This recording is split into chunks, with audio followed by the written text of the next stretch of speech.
జగన్ జనం కోసం ఆయనో కలగన్నారు. అలాంటి ఇలాంటి కల కాదు. అది ప్రతి మధ్యతరగతి కుటుంబం కష్టం తీర్చి సంపద సృష్టించి రాష్ట్రాన్ని ఆర్థికంగా పటిష్టం చేయాలన్న కల. కష్టాలెన్ని వచ్చినా ఆ కలను ఎక్కడా మధ్యలో ఆపలేదు. కరోనా 2 ఏళ్లు మింగేసిన 3 ఏళ్ల సమయంలోనే ఆ కలను సాకారం చేసుకునేందుకు పరుగులు పెట్టించారు. ప్రతి ఆంధ్రుడికి ధైర్యంగా గర్వంగా ఉండేలా ఆ కలను నిలబెట్టారు.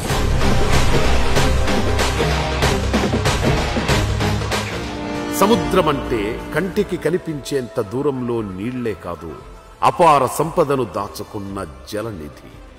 భవిష్యత్తును భరోసాను మోసే పెన్నిధిలా చూశారు. ఆ ఆలోచనలోంచే 4 పోర్టులు 10 ఫిషింగ్ హార్బర్ల నిర్మాణానికి నడుం బిగించేలా చేసింది.